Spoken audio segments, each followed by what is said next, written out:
Lesson 1, A Morning Ritual, Your Foundation for a Powerful Day. Let's talk about mornings, not the chaotic, coffee-chugging dash out the door most of us are used to. We're talking about a purposeful, mindful start to your day that sets the tone for everything that follows. The Stoics and other great thinkers of the past understood this deeply. How you begin your day can shape your mindset, productivity, and emotional resilience for the next 24 hours. The snooze button spiral. Most people hit the snooze button a few too many times. We wake up groggy, overwhelmed, and already behind. We rush to get ready, maybe scarf down a quick bite, and dive headfirst into the chaos. But what if, instead of starting in survival mode, you started in intentional mode? 5 elements of a powerful morning ritual. 1. Wake up with intention.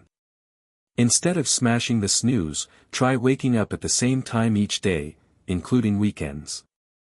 Hydrate and fuel wisely. Drink a full glass of water first thing to rehydrate after a night's rest. Then, nourish your body with a healthy breakfast. Skip the sugary cereals and pastries.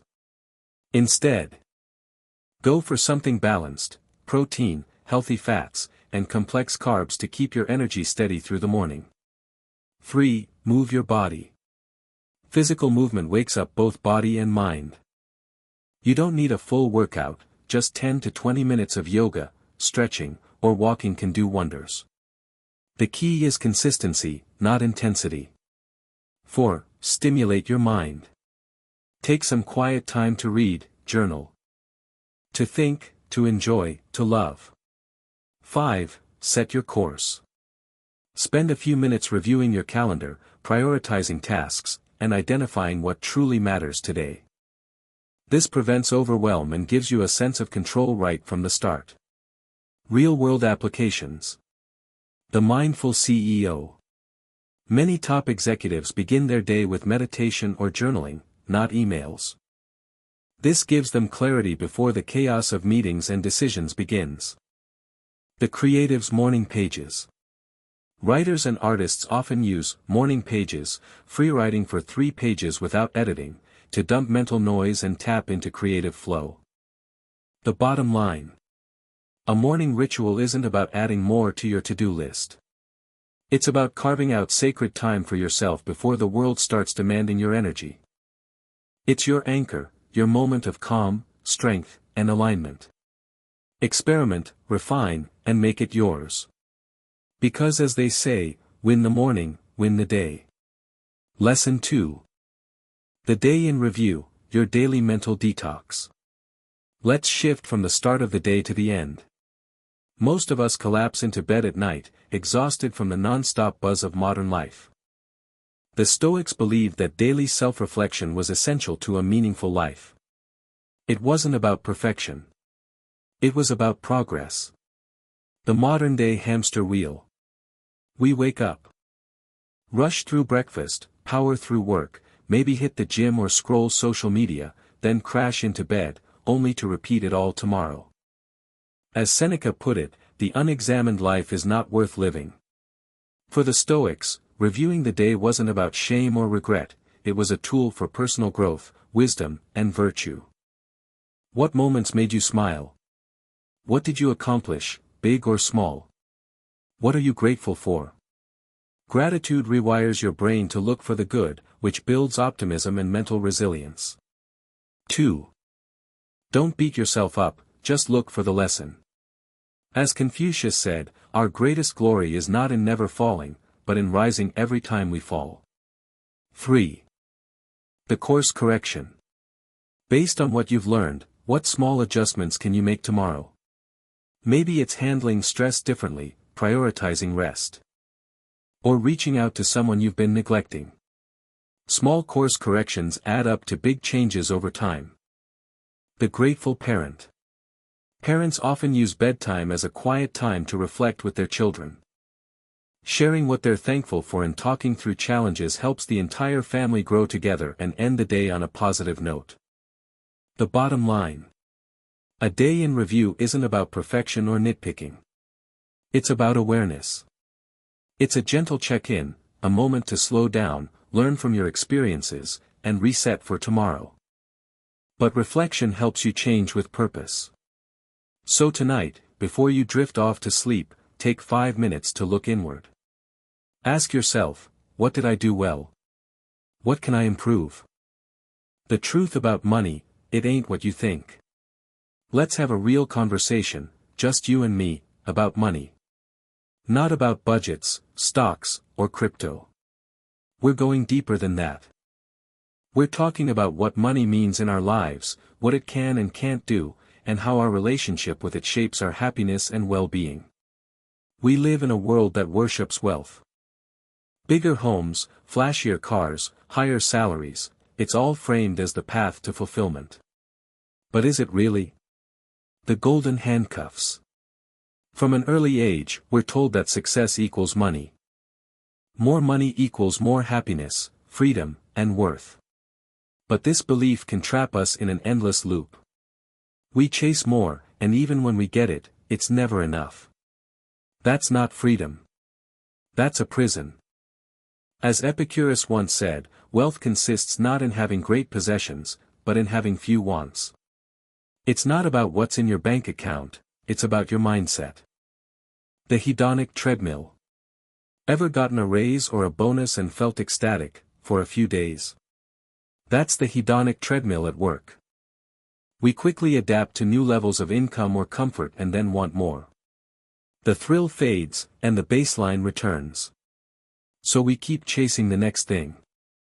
This cycle isn't driven by need, it's driven by craving. And Stoicism teaches us that craving, when left unchecked, leads to discontent, not satisfaction. The money trap. The pursuit of money often comes at a steep cost. We sacrifice our time, health, relationships, even our morals, all for the promise of more. But more isn't always better. 4 ways to reframe wealth. 1. Redefine what wealth means. Wealth isn't just about dollars. It's also about time, health, relationships, and purpose. When you stop measuring success by material gain alone, your definition of a rich life changes completely. 2. Practice daily gratitude. Focus on what you have, not what you lack. Write down 3 things you're grateful for each day. Gratitude is one of the most powerful antidotes to comparison and envy. 3. Spend with intention. Don't just buy stuff, invest in experiences that bring you joy, growth, or connection. Spend on things that align with your values. Ask yourself, does this support the life I want to build? 4. Give back. True wealth is found in contribution. Whether through donating, volunteering, or simply helping someone in need. Giving expands your perspective, and your fulfillment. It shifts your focus from getting to giving, which is where real joy lives.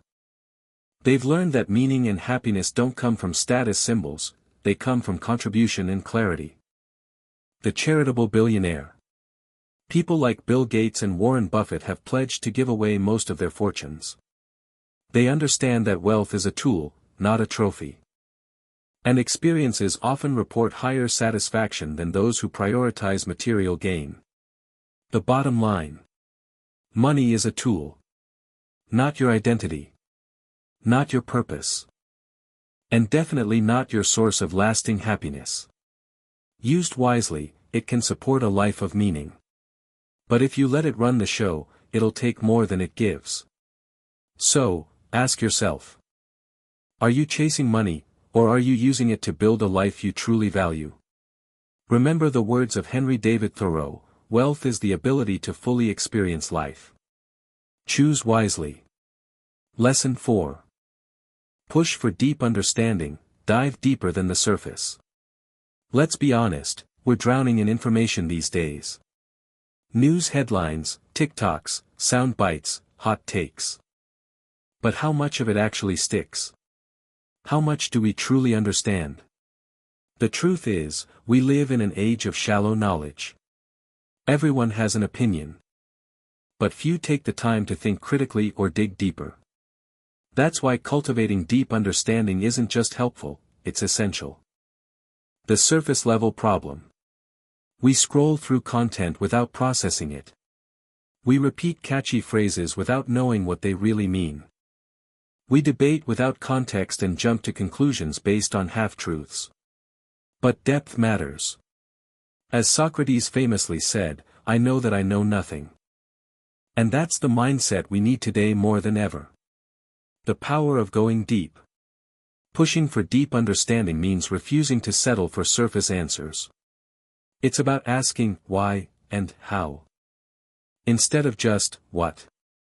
It means making connections between ideas, seeing the bigger picture, and appreciating complexity instead of avoiding it. So why is this such a game changer? Why deep understanding matters?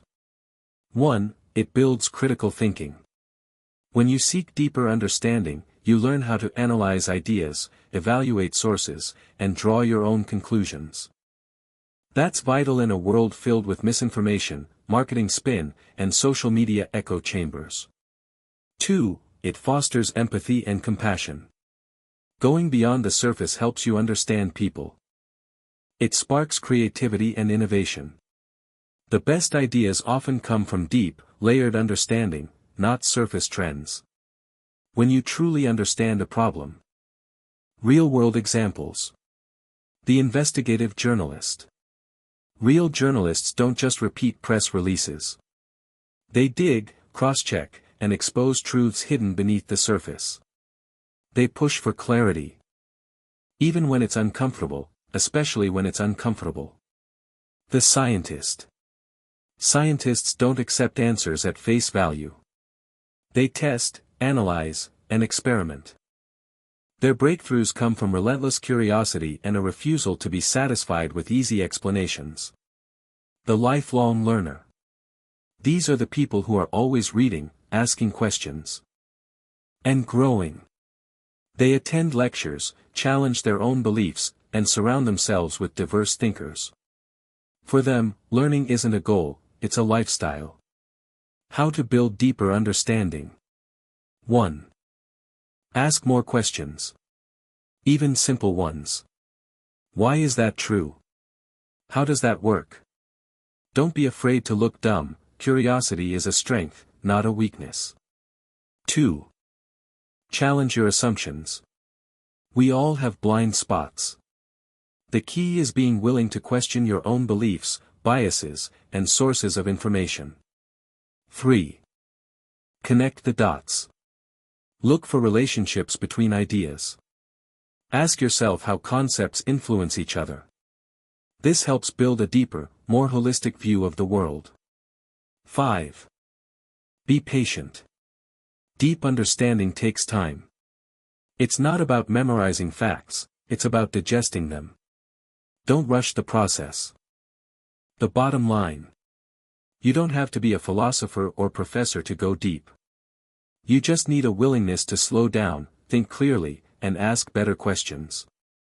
In a world obsessed with speed and noise, depth is a rare superpower. So be the one who listens longer, thinks harder, and understands more. As Aristotle said, the ultimate value of life depends upon awareness and the power of contemplation. Go deep. The truth is always beneath the surface. Lesson 5, the only prize, forget the podium. Embrace the journey. Let's talk about winning, not the kind with trophies, champagne, and gold medals. We're talking about something deeper. We'll finally be happy. But Stoic philosophy offers a radically different, and far more sustainable, way to define success. The gold medal illusion. We grow up thinking that life is about reaching some finish line. Whether it's a dream job, a certain income, or external praise, we equate achievement with happiness. The power of intrinsic motivation. So what's the alternative? It's about showing up each day with purpose. Not because someone's watching. Not because you're trying to prove something. But because you care. That's intrinsic motivation, the fire that burns from within. Psychologist Mihai Csikszentmihalyi called this state, flow, that beautiful balance between challenge and skill. How to embrace the journey over the outcome. 1. define your core values. What really matters to you? What kind of person do you want to be? When you're clear on your values, you stop chasing other people's definitions of success. You become your own compass. 2. Set meaningful goals. Don't just set goals that look good on paper. Set goals that align with your values, goals that make you feel alive. Whether it's learning a new skill, helping your community, or becoming more present with your family, pursue what lights you up. 3. Celebrate the small wins. Don't wait until you've made it to feel proud. Acknowledge progress along the way. Growth happens in micro moments, not grand milestones. 4. Stay present in the process. When you're obsessed with the outcome, you miss the beauty of the journey. Whether you're learning, struggling, or making mistakes, this is where the magic happens. They pour their soul into their craft, exploring ideas and pushing their limits. The art becomes the reward. And contributing to a greater understanding of the world. The volunteer who serves others. Some of the most fulfilled people are those who give without expecting anything in return. They find purpose in lifting others up, knowing that their impact can't always be measured, but it matters deeply. The bottom line. The only prize worth winning is the life that feels aligned with who you truly are. It's not about applause, it's about purpose. Not about status, but about service. When you live with intention, you don't need validation from others, you carry your own peace. As Confucius said, the superior man understands what is right. Lesson 6, The Power of a Mantra, Your Pocket-Sized Personal Powerhouse. Let's talk about something simple but incredibly powerful, words. Not just any words. But the kind you repeat to yourself when life gets tough, when you feel uncertain, or when you need to reset your mindset. We're talking about mantras. Now. This isn't just about sitting cross-legged in a yoga studio chanting Om, though if that's your thing, no judgment. A mantra, in its most practical form, is a mental anchor. A phrase or statement you use to direct your thoughts, emotions, and actions with purpose. What exactly is a mantra? At its core, a mantra is a short phrase you repeat to focus your mind and align with your values. It can be a positive affirmation, a quote, or even a single word that grounds you. Historically, mantras have been used in ancient Hindu and Buddhist traditions to aid meditation and spiritual growth. But their value extends far beyond religion. They're practical, personal tools anyone can use to build resilience, clarity, and self-belief. As the Buddha said, all that we are is the result of what we have thought. The mind is everything. What you think. It drowns out distractions and negative thoughts, like pressing the mental reset button. 2. Positive self-talk. We all deal with inner criticism. A mantra is a way to overwrite those negative thought loops with affirmations that empower rather than tear down. Over time, your brain starts to believe what you repeatedly tell it. 3. Real-world examples. The athlete's mantra. Many elite athletes use mantras before and during competitions to maintain focus and push through pain. Think, I am strong, I can do this. Or, one step at a time. The entrepreneur's mantra. Founders and creatives often use mantras to stay resilient through setbacks. I am building something meaningful, or progress, not perfection. The everyday hero's mantra. You don't need to be on a stage or in a stadium to benefit. Anyone can use a mantra, parents, students, teachers, workers. Simple phrases like, I am enough. I am grateful, or this moment matters, can transform your day. How to create your own mantra. 1. Choose a phrase that resonates. Pick something that speaks to your values, goals, or current struggles. It should feel personal and inspiring. You can use a quote, a simple phrase, or even write your own. 2. Keep it short and memorable. You'll want to remember and repeat it easily. Think 5 to 7 words max. 3. Use it regularly. Repetition builds belief. Say it when you wake up, during meditation, while working out, or any time you feel doubt creeping in. The bottom line. A mantra isn't just a feel-good saying, it's a practical tool for rewiring your thoughts, calming your emotions, and motivating your actions. It's your mental armor for modern life. As Lao Tzu wisely said, watch your thoughts, they become your words. Watch your words, they become your actions. Watch your actions, they become your habits. Watch your habits. They become your character.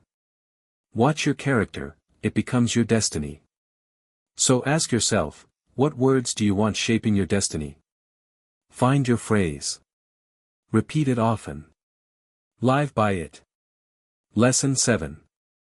The 3 areas of training, your trifecta for a kick-ass life. Let's talk about leveling up, not in a video game, but in real life. The ancient Stoics believed that personal development wasn't a one-time event. It was a lifelong commitment. And they broke it down into 3 essential areas of training: desire, action, and assent. Sounds fancy? Don't worry.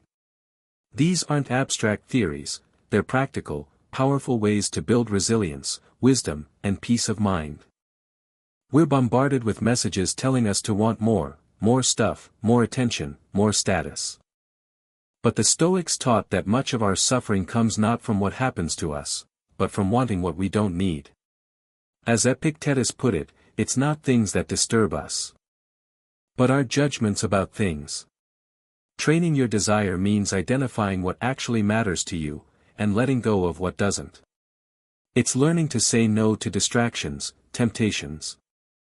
It's easy to say you want to live with integrity, but much harder to do it consistently, especially under pressure. The Stoics believed your actions define your character. As Aristotle said, we are what we repeatedly do. Excellence, then, is not an act, but a habit. Training your action means showing up with courage, discipline, and purpose, even when no one's watching. It's being the kind of person your future self will thank you for. 3. Training of assent, master your mindset. Assent is about how you respond to your thoughts. But from the stories we tell ourselves. The Stoics trained their minds to challenge negative thoughts and replace them with reason. As the Buddha said, what we think, we become. This training is about filtering your mental chatter, embracing gratitude, and creating a healthier narrative in your head. Real-life applications. Desire, addicted to social media. Constantly comparing your life to others online. Training desire might mean deleting certain apps, setting screen time boundaries. Or replacing that craving with something more fulfilling, like reading, walking, or connecting with a friend. Action, want to get in shape, but always procrastinating. Training action could mean committing to a simple routine, finding accountability, or focusing on small wins. It's less about motivation, and more about consistency. Why this matters more than ever. We live in a world full of noise, temptation, and distraction. Without training, our minds drift, our actions scatter. And our desires get hijacked by marketing and peer pressure. But with practice, just like building muscle, you can take control of your inner world. You can become the calm in the storm. Train your desires so they serve you. Train your actions so they reflect your best self. Train your thoughts so they work for you, not against you. As Socrates said, the unexamined life is not worth living. So start examining. Start training. And start becoming the person you were meant to be. Lesson 8. Watching the wise, your all-access pass to the school of life. Let's be real, no one figures life out on their own. You can read all the books you want, hustle hard. Learning from others, especially those who've walked the path before us, is one of the most underrated shortcuts to wisdom. It's not about copying someone's every move. It's about observing, absorbing, and applying the lessons they've already learned the hard way. Why watch the wise? The Stoics, and many other ancient philosophers, believed that one of the best ways to improve yourself was to surround yourself with people who challenge you to grow. Seneca wrote, "Associate with people who are likely to improve you. Welcome those whom you are capable of improving. The process is mutual, men learn as they teach. When you observe those who live with purpose." Accelerated learning. Why spend years making mistakes when you can learn from someone who's already been there? Observing the wise helps you skip common pitfalls and absorb practical knowledge faster.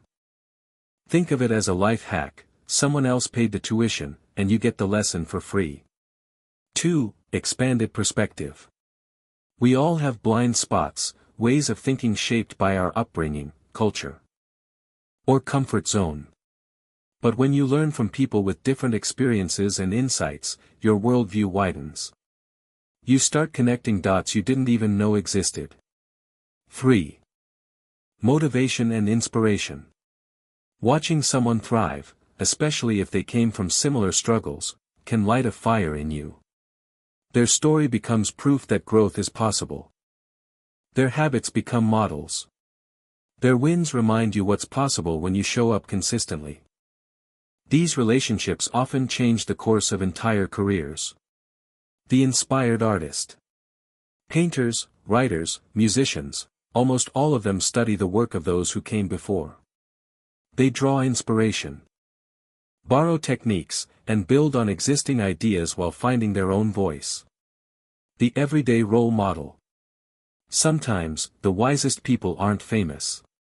They're parents, teachers, coaches. And conflict. 2. Read, watch, and listen. Dive into their content, books, interviews, speeches, podcasts. Study their routines. Notice how they think and make decisions. Wisdom leaves clues. 3. Seek mentorship. If possible, reach out to someone you respect. You don't need a formal mentorship program. Even one honest conversation over coffee can provide powerful insight. 4. Reflect and apply. The most important step: take what you've learned and put it into practice. Reflection without action is wasted potential. Whether it's a Stoic philosopher from 2,000 years ago or a modern mentor you see every day, someone has faced what you're facing right now, and made it through. As Confucius said, and then become someone worth watching. Lesson 9, keep it simple: declutter your life, declutter your mind. Let's face it, we're overwhelmed. By stuff. By noise. By notifications, expectations. You don't need to move to a cabin in the woods or live out of a backpack. But you do need to strip away the clutter, physical, mental, and emotional, that's keeping you from what really matters. The overwhelm epidemic. We're living in the age of too much. Too much information, too many options, too many commitments. The result? Decision fatigue, stress. And a constant feeling of being behind. It's not that we don't have enough time, it's that our energy is scattered in 100 directions. As Socrates said, beware the barrenness of a busy life. Just because you're busy doesn't mean you're doing anything meaningful. The Zen of simplicity. Simplicity isn't about doing less just for the sake of it. It's about making room for what matters. It's about choosing presence over pressure, quality over quantity, and clarity over chaos. As minimalist author Joshua Becker puts it, simplicity is the intentional promotion of the things we most value and the removal of anything that distracts us from them. How to simplify your life and mind. 1. Declutter your space. Your environment affects your mental state more than you think. Start small: clean your desk, your closet, or even just one drawer. Get rid of what you don't use, need, or love. Outer order creates inner calm. 2. Simplify your schedule. Take a hard look at your calendar. Are you overcommit? Saying yes to things out of guilt or habit? Start saying no more often. Prioritize what aligns with your values, and let go of the rest. As Greg McKeown said in Essentialism, if it isn't a hell yes, it's a no. 3. Tidy up your digital life. Your phone and inbox can be just as cluttered as your home. Unsubscribe from emails you don't read, mute accounts that drain you, and set limits on screen time. Make your digital world a place of clarity, not distraction. 4. Focus on what truly matters. Make a short list, 5 things, max, that are most important to you. Family. Health. Creativity. Faith. Whatever they are, let them guide how you spend your time, energy, and attention. The rest? It's just noise. And brings peace to the morning routine. The weekly meal plan. Planning your meals in advance saves time, reduces stress, and leads to healthier choices. No more last-minute drive-thrus or decision fatigue at 6 p.m. The tech-free weekend. Unplugging from screens for just one weekend can reset your nervous system. It's about clearing away the clutter that clouds your judgment, drains your energy, and keeps you stuck in survival mode. By making space, physically, mentally, emotionally, you create room for creativity, joy, and peace. You reconnect with what matters most. As Marcus Aurelius wrote, very little is needed to make a happy life, it is all within yourself. In your way of thinking. So take a breath. Let go of the noise. And start living with less, but feeling more.